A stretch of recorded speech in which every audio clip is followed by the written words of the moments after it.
Olá, meus amigos e minhas amigas, tudo bem? Que prazer novamente estar aqui, para crescermos juntos na graça e no conhecimento.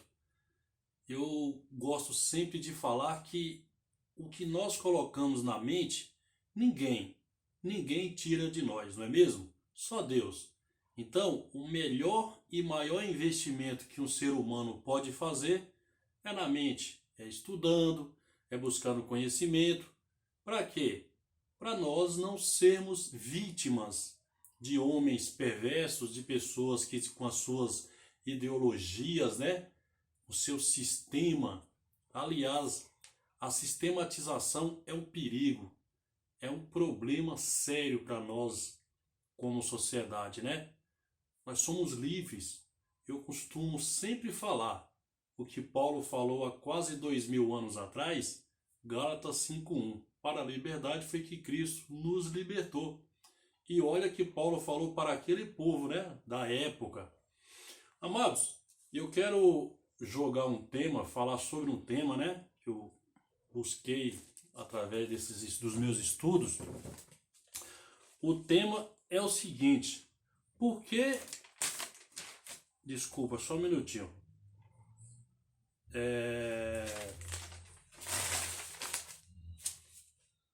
Porque as religiões nos dias de hoje ainda continuam chamando galpões feitos por mãos de homens de igrejas e falam que Deus está ali. Isso é correto? Vamos ver? Olha o que falou o profeta Oséias há 755 anos antes de Cristo. Ele falou lá em Oséias, capítulo 4, versículo 6. Meu povo é destruído por falta de conhecimento. E isso, infelizmente, continua do mesmo jeito nos dias de hoje. As pessoas buscam os templos, feitos por mãos de homens.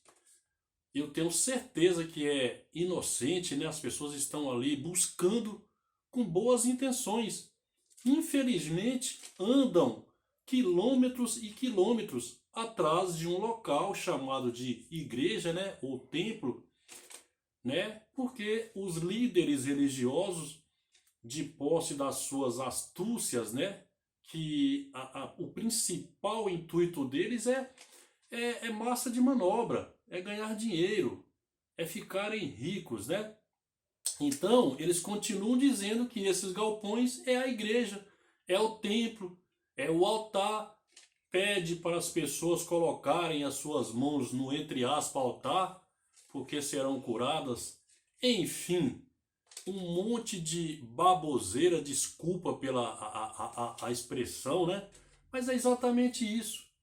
Nós devemos nos policiar, Buscar através da busca do conhecimento, porque senão seremos, infelizmente, ludibriados, Seremos conduzidos por esses líderes, pela religião, pelo sistema, pelos dogmas deles. Paulo batia forte com as suas convicções naquela época para aquele povo. Paulo chegou a dizer que ele sentia dores de parto, porque ele percebia que mesmo depois do estar consumado de Jesus de Nazaré, porque ele pagou um altíssimo preço pelo aquele povo da época, Conforme fala Gálatas capítulo 4, versículos 4 e 5, que ele veio para resgatar os que se encontravam debaixo da lei. E hoje está do mesmo jeito ou pior, infelizmente. Os nossos irmãos que ainda se encontram, aprisionados na religião, eu tenho certeza, com total boa vontade, eles ficam dizendo que foram para aqueles locais, para aquele templo, para aquela igreja, entre aspas, buscar a Deus para servir a Deus. Então, meus amados, eu quero ler aqui umas passagens que diz o seguinte: nós não estamos mais debaixo da lei, até porque Cristo foi o fim da lei, conforme diz lá em Romanos 10:4, Está escrito. Se está escrito, eu creio. Nós cremos. É Romanos 10, versículo 4. O fim da lei foi Cristo. Né? Tudo na época da lei era uma sombra. Sombra de quê? Daquilo que haveria de vir, que era Jesus de Nazaré. Isso os profetas falavam, que toda a lei era sombra daquilo que haveria de vir. Né? Conforme diz em Hebreus 10:1. Paulo se incomodava com aquele povo da época.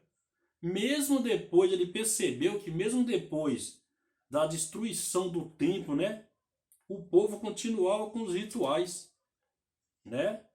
Por isso Paulo chamou a atenção deles, conforme fala lá no livro histórico, né, de Atos, né? Atos capítulo 17, versículo 24 e 25. É conveniente ressaltar que após a derrubada do último templo de pedra feito por mãos de homens, foi em Israel no ano 70.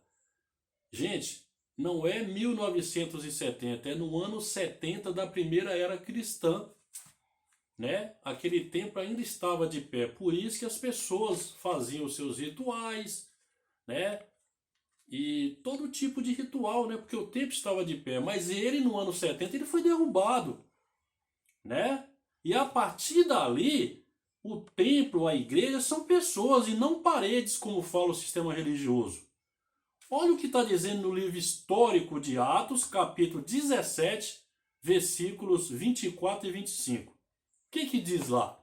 Isso é um clássico, todo mundo conhece, mas infelizmente poucos colocam isso em prática, né? O que diz lá? O Deus que fez o mundo e tudo o que nele há, sendo o Senhor dos céus e da terra, não habita mais em templos feitos por mãos de homens, e nem tampouco é servido por homem algum. Às vezes as pessoas erradamente falam, ó, eu sirvo ao Senhor.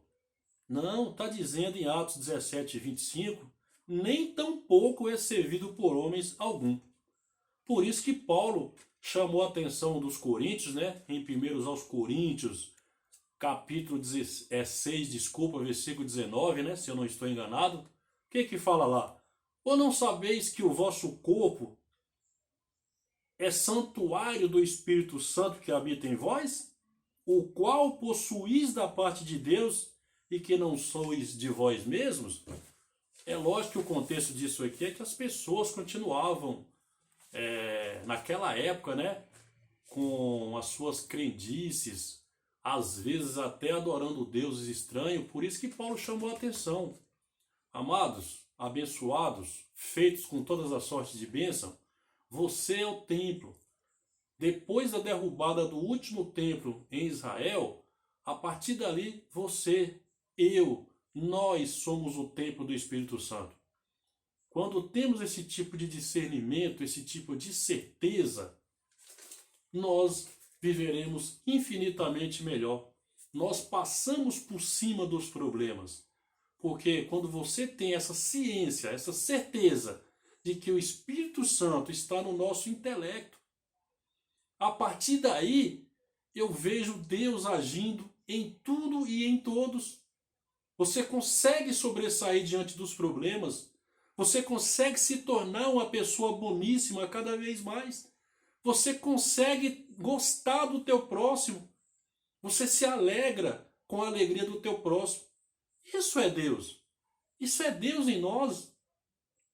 No nosso intelecto, na nossa mente. Quando você tem isso em você, quando você tem essa certeza, nós somos livres. Nós não precisamos de sistemas. Nós não precisamos de um pseudo-pastor, de um pseudo-padre, de um pseudo-papa, enfim, de um líder para direcionar nossas vidas. Sabe por quê? Porque quem nos administra é o Espírito Santo do Deus Todo-Poderoso. Não podemos, amado, ficar refém desse sistema. E olha que eu estou falando do sistema religioso e do sistema no contexto geral. Sistema político. Não podemos ficar reféns deles. Porque nós somos seres inteligentes. Nós somos morada do Espírito Santo. Nós demos ênfase, nós demos vazão a isso. Isso é poderoso, isso é forte.